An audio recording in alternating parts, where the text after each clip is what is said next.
साठी मी या ठिकाणी आमच्या महाविद्यालयाचे मराठी विभागातील प्राध्यापक डॉक्टर मई टंगावर सर यांना विनंती करतो की आपण आजच्या प्रमुख वक्त्यांचा परिचय करून द्यावा. ज्यांच्या मार्गदर्शनानुसार ही बहिशाल व्याख्यानमाला चालू आहे ते आमच्या महाविद्यालयाचे प्राचार्य डॉक्टर अप्पाराव काळगापुरे सर, मंचावर उपस्थित असलेले आजचे प्रमुख मार्गदर्शक डॉक्टर रामकृष्ण बदने सर आणि या गावातील सर्व महत्त्वाचे जे व्यक्ती आहेत, गावातील प्रतिष्ठित नागरिक हेही मंचावर उपस्थित आहेत.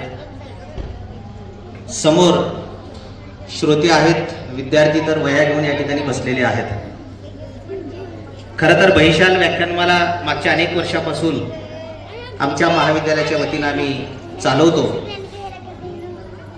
परंतु इतकी संख्या काळगापुरे सर मला पहिल्यांदा दिसते की श्रोत्यांची संख्या अतिशय मोठ्या प्रमाणामध्ये महिला भगिनी सुद्धा उपस्थित आहेत. बाजूला तर अजून 40-50 लोक बसून आहेत.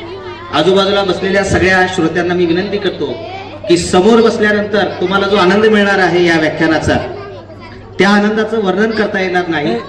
म्हणून आपल्याला जर समोर खाली जर बसता येत असेल तर आपण समोर येऊन बसावं. रामकृष्ण बदने सर यांचा शैक्षणिक परिचय मी या ठिकाणी काही आपल्याला करून देणार नाही. ते प्राध्यापक आहेत आणि अशा महाविद्यालयामध्ये त्यांनी काम केलेलं आहे. सुरुवातीच्या काळामध्ये परिस्थिती अतिशय प्रतिकूल होती आणि अशा प्रतिकूल परिस्थितीमध्ये उजाड अशा माळरानावर खऱ्या अर्थाने हिरवळ फुलवता येते याचा वस्तुपाठ म्हणजे आजचे जे वक्ते आहेत ते डॉक्टर रामकृष्ण बदने सर हे आहेत. शिक्षणामध्ये त्यांना गोल्ड मेडल मिळालेलं आहे. त्यांची अनेक पुस्तकं प्रकाशित आहेत. आदर्श शिक्षक पुरस्कार म्हणून सुद्धा अनेकदा त्यांचा गौरव वेगवेगळ्या संस्थेच्या वतीनं झालेला आहे.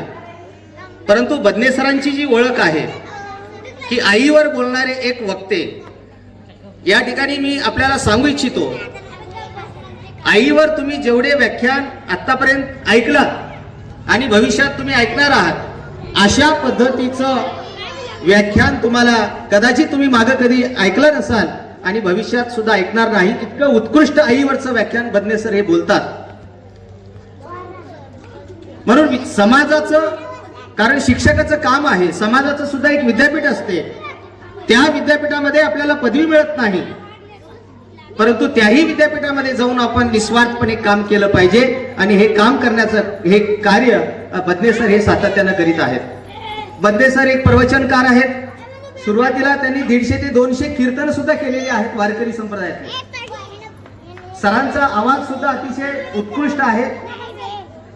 अशा पद्धतीचं एक बहुआयामी व्यक्तिमत्व, साहित्यावर, संगीतावर, माणसावर प्रेम करणारा हा माणूस आज ठिकाणी वक्ता म्हणून आपल्याला लाभलेला आहे. त्यांचं व्याख्यान ऐकल्यानंतर सर आत्ताच बोलत असं म्हणाले की आईवर मी किती तास बोलू शकतो आणि यापुढे भविष्यामध्ये एक 7 दिवसाची कथामाला मी चालवणार आहे. प्राचीन ग्रंथापासून ते आधुनिक कवितेपर्यंत 2000 वर्षापासून साहित्यामध्ये आई हा विषय कुठे कुठे आलेला आहे. मग ते संस्कृत साहित्य असेल, हिंदी साहित्य असेल, मराठी साहित्य असेल, या सगळ्यामध्ये आईबद्दल काय लिहिलं गेलेलं आहे हे खरं तर बदने सरांच्या मुखातूनच आपण ऐकावं. असा वक्ता आज आपल्याला या गावामध्ये भेटलेला आहे. या दृष्टिकोनातून आपण सगळे गावकरी आणि आमचं महाविद्यालय सुद्धा आम्ही भाग्यवान समजतो आणि या ठिकाणी मी थांबतो. धन्यवाद. धन्यवाद सर. यानंतर श्री हवी स्वामी महाविद्यालय उदगीर या ठिकाण